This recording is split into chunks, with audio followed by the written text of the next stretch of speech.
puck drop. Ice skate car. Arena crowd swell. Epic blast. Dynamite puck drop.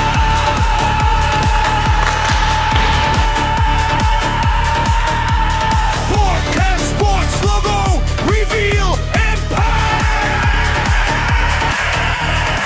Structure CL1 set. Puck drop. Puck skate sound. 1-3 set. Powerful drums and brass ride. 3-5 song. Championship hit. Crowd cheer. Dramatic finish.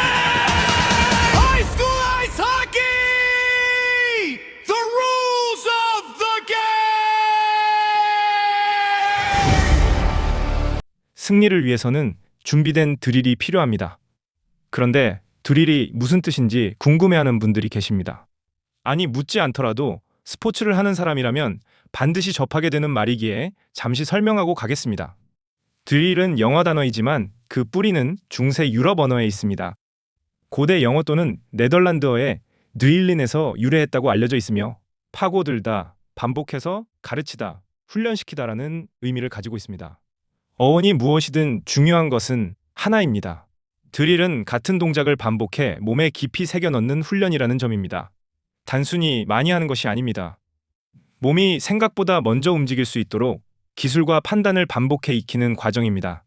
군대에서는 제식훈련이나 비상상황 대응훈련을 드릴이라 부릅니다. 교육에서는 영어 단어를 반복 암기하거나 수학 문제 유형을 반복해서 푸는 것을 드릴이라고 합니다. 하지만 드릴이 가장 빛을 발하는 곳은 스포츠입니다. 스포츠에서의 드릴은 반응 속도를 높이고 실수를 줄이며 경기 중 생각할 시간을 최소화하고 몸이 자동으로 정확한 동작을 수행하게 만드는 훈련입니다. 아이스하키에서는 크게 세 가지로 나눌 수 있습니다. 패스 드릴, 정해진 위치에서 패스와 리시브를 반복합니다. 슈팅 드릴, 특정 각도와 거리에서 슈팅을 반복합니다. 포지셔닝 드릴, 공격과 수비 상황에 따라 위치를 바꾸고 공간을 점유하는 움직임을 반복합니다. 그리고 저는 이 세 가지 중에서도 포지셔닝 드릴이 가장 중요하다고 생각합니다. 아이스하키는 퍽을 쫓는 경기처럼 보이지만 실제로는 공간을 먼저 차지하는 팀이 경기를 지배합니다. 그래서 좋은 팀은 스케이팅을 반복하고 포지션 전환을 반복하며 상황에 맞는 움직임을 끊임없이 드릴합니다. 왜냐하면 훈련에서 못한 것은 경기에서도 할 수 없기 때문입니다. Puck drop. 거두절미하고 여기 고등학교 팀 기준 포메이션 상황 대응 콜 10개 세트를 준비했습니다. 고등학교 선수라면 누구나 알고 있는 벤치에서 쓰는 콜 10개 세트입니다. 자, 먼저 투투입니다. 지금 보시는 것처럼 투안투, 포어 체크를 시작하라는 신호입니다. 포워드 2명이 상대 진영 깊숙이 들어가 강하게 압박하고 뒤에 있는 선수들은 패스 길목을 차단하면서 턴오버를 노립니다. 쉽게 말해 지금은 공격적으로 밀어붙여 라는 뜻입니다. 두 번째 원투. 이건 원투투 포메이션을 유지하라는 명령어입니다. 포워드 한 명만 전방 압박에 나가고 뒤에 있는 4명은 라인을 탄탄하게 유지합니다. 무리하게 덤비기보다는 라인 지켜 안정적으로 가자라는 의미에 가깝습니다. 이번엔 하이하이. 상대 진영에서 완전히 압박하겠다는 선언입니다. 보시는 것처럼 디펜스맨도 과감하게 앞으로 올라오고 모든 선수가 상대를 자기 진영에 가둬버립니다. 쉽게 말하면 끝까지 몰아붙여라는 공격 모드 신호입니다. 하지만 위험한 상황이 오면 벤치에서는 크게 외칩니다. 백, 백. 전원 빠르게 뒤로 내려와 수비 형태를 다시 만들라는 뜻입니다. 특히 턴오버 직후나 역습 위험이 있을 때 자주 사용합니다. 이 말이 들리면 공격보다 수비가 먼저입니다. 이번에는 홀드, 말 그대로 지금 위치 그대로라는 뜻입니다. 괜히 움직이다가 공간을 내주거나 라인이 무너지지 않도록 할 때 사용합니다. 하키는 많이 움직이는 스포츠지만 가끔은 움직이지 않는 것이 최고의 플레이가 되기도 합니다. 이번엔 벤치에서 가장 많이 들리는 말, 체인지, 라인 교체의 신호입니다.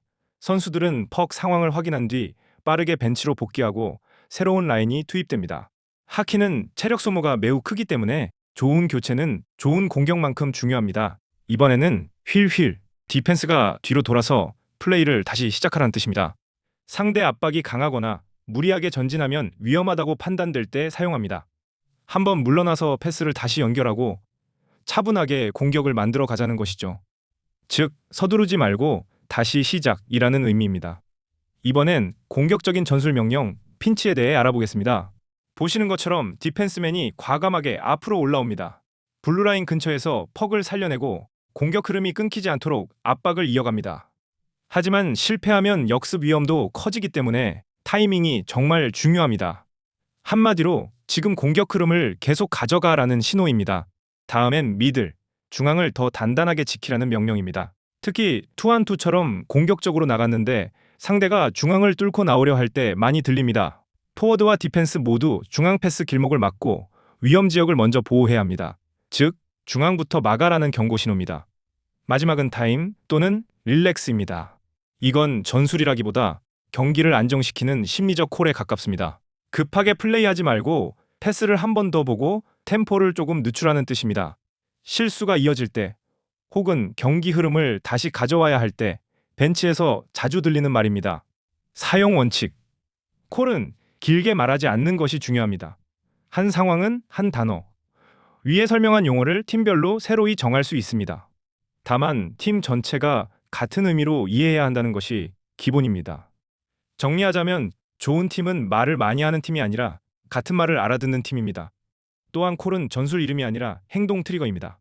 전술 명령을 투안투하자라고 하면 너무 느립니다. 투 소리치자마자 즉시 선수 전체가 반응하면 훈련이 잘 되어 있는 겁니다. 이 중 누구 하나라도 무슨 상황이지 하고 멈칫한다면 반복 훈련에 쏟은 시간이 적다는 것을 눈치채야 합니다. 좋은 팀은 연습 때 콜하면 바로 행동으로 연결하는 훈련이 필수로 많은 연습이 되어 있습니다. 물론 포지션별로 누가 반응해야 하는지도 명확해야 합니다. 다만 한 경기에서 콜을 너무 많이 쓰는 것은 좋지 않습니다. 5에서 6개 정도 핵심만 자주 사용하는 것이 적당합니다. 콜을 알아도 몸이 자동으로 반응하지 않으면 경기에서는 100% 늦기 때문입니다. 그래서 생각하고 행동하는 것을 없애고 소리에 즉시 반응하도록 하는 드릴이 필요합니다. 그런데 여기서 한 가지 짚고 넘어가야 할 부분이 있습니다. 콜이 많다고 좋은 것이 아니라는 점입니다. 중요한 것은 언제 그 콜을 써야 하는지입니다. 그래서 이런 질문이 나옵니다. 언제 투를 쓰고 언제 백을 써야 할까요? 이건 전술 그 자체라기보다 경기 흐름을 읽는 문제입니다. 1. 경기 중 투를 써야 하는 순간. 투는 공격 압박 신호입니다. 하지만 아무 때나 쓰면 오히려 역습을 맞습니다. 첫 번째 상황. 퍽이 상대 진영 깊숙이 들어갔을 때 이건 가장 확실한 타이밍입니다. 상대가 등을 지고 퍽을 처리해야 하는 순간 바로 투입니다. 두 번째 상황. 상대 디펜스가 멈췄거나 패스 선택지가 막혀 있을 때 이건 실수 확률이 높은 타이밍입니다.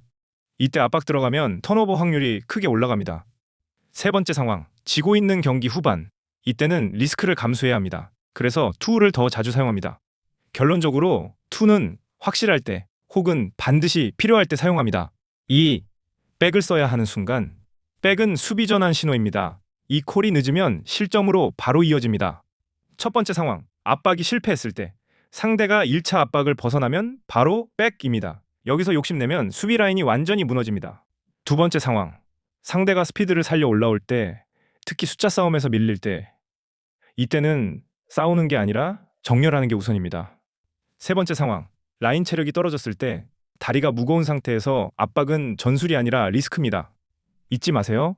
백은 늦으면 끝입니다. 조금 빠른 게 조금 늦는 것보다 훨씬 낫습니다. 3. 가장 중요한 전환 순간. 진짜 중요한 건 투에서 백 전환 타임입니다. 좋은 팀은 압박하다가도 0.5초 만에 전부 내려옵니다. 기준은 하나입니다. 압박이 먹히지 않는다고 느끼는 순간 바로 백입니다. 4벤치에서의 실제 판단 기준. 코치는 이렇게 판단합니다. 지금 우리가 유리한가?